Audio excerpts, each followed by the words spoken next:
The last time that we were here, we were looking at a book called Water by Frank H. And one of the things that we talked about was that Frank H. used a whole variety of different colors to represent water, not just the color blue. As you can see, some of these illustrations utilized rainbow colors, as you can see right here and here. And Frank H. used a combination of color paper and his own special watercolor papers. What we did as a class then was practiced using watercolor and our watercolor skills and techniques to practice expectations for how we utilize paint in this classroom and how to create beautiful watercolor papers just like these. Today, we're going to get to use those watercolor papers that you created to create a fish water underwater scene. I went ahead and made a basic stencil for us in order to create a whole bunch of pieces for our fish. I'm going to show you how this works. The fish would have started whole at the very beginning, but then I combined a couple of papers together and split it right up the middle here, making three different sections. One, two, three. The head, the middle, and the tail. But what's cool about this is that you are going to get to choose which parts you put together. So, let's see. We have these different sections, and we can create all kinds of different fish combinations. So maybe I might want to combine this one right here, and then maybe you can take this tail part down here. Now these extras, we're just going to go ahead and put them back into our bin because one of our friends might be wanting to use these pieces to make their own fish.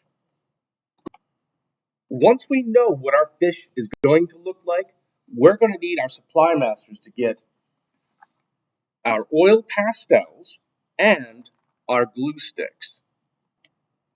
Everyone's going to get a teal color paper.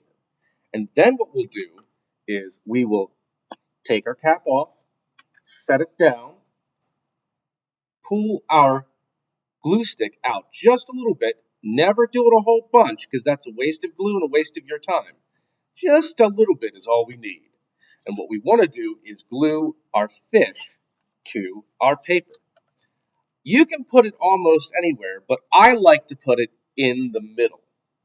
Now, once we have this here, we can flip it around, glue 1, 2, 3, 4, 5. That's good enough. Then we set that down, and smooth that out. Now, I want to make sure that I glue these fish in the correct spots. I don't want to glue the middle part here. I want the middle part to touch, just like it's a puzzle piece that fits together.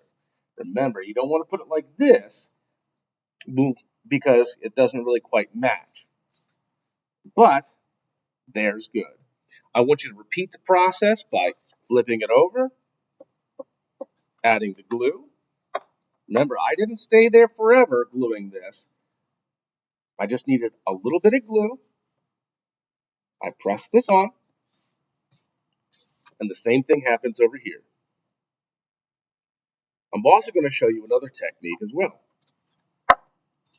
You don't have to spend forever gluing. In fact, you don't want to, because if you take too long, the glue is going to dry on you before you even set it down. Another good way to make sure this is pressed down, flip this over, take your hand, and you can smooth on that side so you don't accidentally peel up your fish. But Mr. Miller, what are we going to do with the oil pastels? Good question, Hand. Looking at this beautiful illustration, we can see other fish. We can see dots, circles, and patterns. We can see underwater sea life. We can see seaweed. We even see a turtle. What we're going to get to do with the oil pastels is we're going to decorate and design the rest of our picture. You're going to be allowed to use any color you want, but what I'm going to do is going to do a really quick flash and show you what this is going to look like for me. Yours might look different than mine, and yours will definitely look different than your friends, but maybe this might give you some ideas. Now here's my finished artwork, and as you can see, I've added quite a number of things like seaweed, different colors of coral, bubbles coming up. We have an extra fish that I drew with oil pastels. We've got a starfish and a treasure chest down below. If you want to borrow any of these ideas, you can, or if you have ideas of your own, I'd love to see what you come up with. Thank you very much and have fun making your artwork.